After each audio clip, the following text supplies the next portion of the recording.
Assalamualaikum warahmatullahi wabarakatuh. Perkenalkan, nama saya Nur Hakiki dengan NIM 2014050021 dari kelas TBIA semester 2 Universitas Islam Negeri Imam Bonjol, Padang. Baiklah, di video kali ini saya akan mempresentasikan tugas mata kuliah kewarganegaraan dengan dosen pembimbing yaitu Ibu Hajah Wahyuli Liyuzain SE MPD. Langsung saja kepada materi kita, yaitu membahas tentang Indonesia sekilas, yang mana terdiri dari 2 poin, yaitu poin yang pertama tentang sumber daya alam dan poin yang kedua yaitu tentang sumber daya manusia yang ada di Indonesia. Materi yang pertama yaitu sumber daya alam. Tahukah teman-teman apa itu sumber daya alam? Langsung saja saya jelaskan, sumber daya alam adalah segala sesuatu yang berasal dari alam yang dapat digunakan untuk memenuhi kebutuhan manusia. Sumber daya alam ini terdiri dari 2 komponen, yaitu yang pertama komponen biotik dan yang kedua komponen abiotik. Nah, adapun penjelasan dari komponen biotik ini yaitu terdiri dari makhluk hidup. Contohnya seperti tumbuhan dan hewan. Sedangkan komponen abiotik yaitu terdiri dari benda-benda mati. Contohnya seperti tanah, batu, air, barang tambang, dan lain-lain.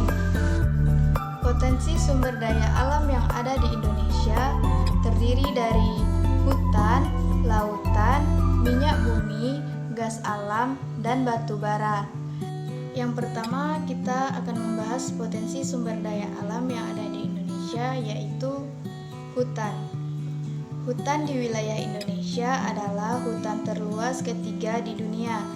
Luas hutan di Indonesia mencapai 99 juta hektar yang membentang dari Indonesia bagian timur hingga Indonesia bagian barat. Akan tetapi, selama ini hutan di Indonesia mengalami penurunan. Laju kerusakan hutan yang dialami oleh Indonesia sekitar 610.375,92 hektar per tahunnya dan tercatat sebagai 3 terbesar di dunia. Padahal potensi hutan di Indonesia sangat besar, mencakup kayu dan semua makhluk yang mendiami hutan.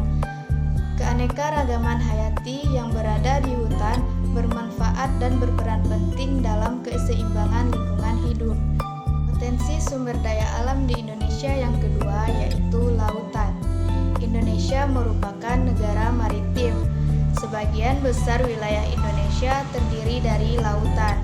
Lautan di wilayah Indonesia ini kaya akan berbagai jenis ikan. Sumber daya alam laut berupa biota laut, tambang minyak, lepas pantai, dan pasir besi. Potensi ikan laut di Indonesia mencapai 6 juta ton per tahunnya. Potensi laut di Indonesia berada di urutan keempat pada tahun 2009 di dunia. Potensi sumber daya alam di Indonesia yang ketiga yaitu minyak bumi. Minyak bumi adalah cairan kental coklat gelap atau kehijau-hijauan yang mudah terbakar yang terdapat pada lapisan teratas dari beberapa area kerak bumi. Minyak bumi masih sering digunakan sebagai bahan bakar pembangkit listrik di Indonesia.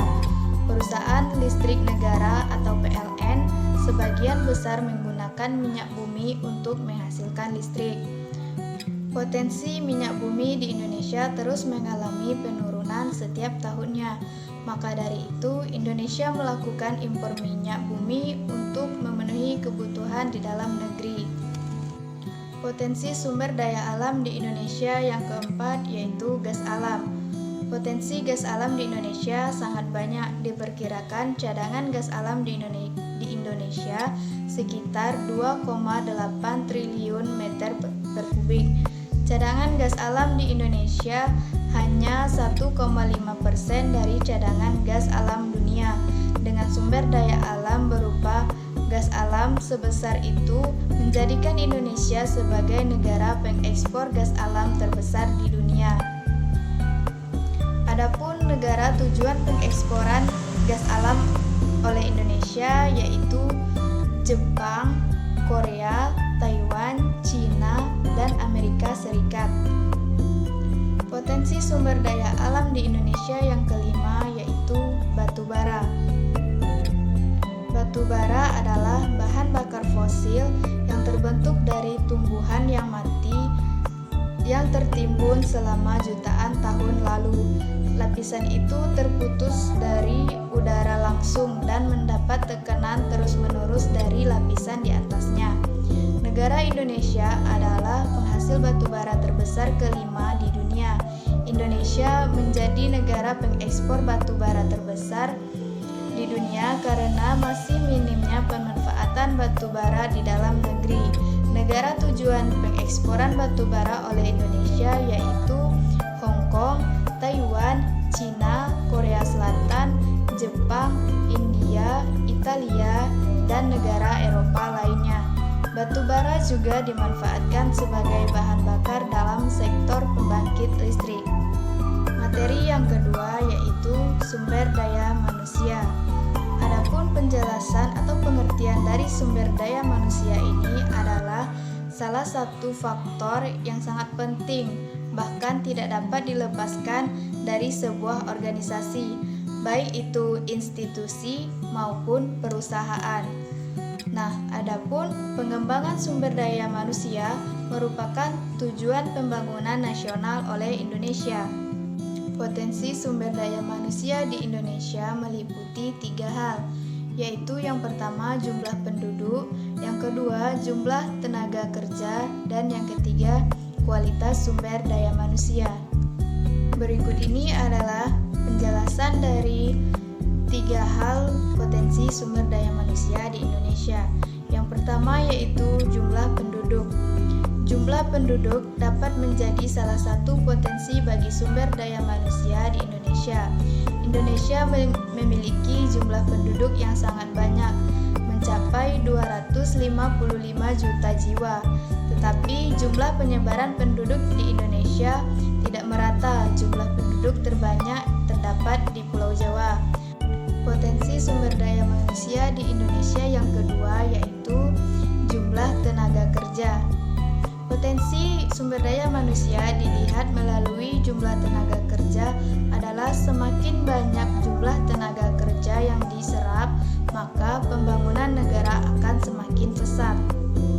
Potensi sumber daya manusia di Indonesia yang ketiga yaitu kualitas sumber daya manusia.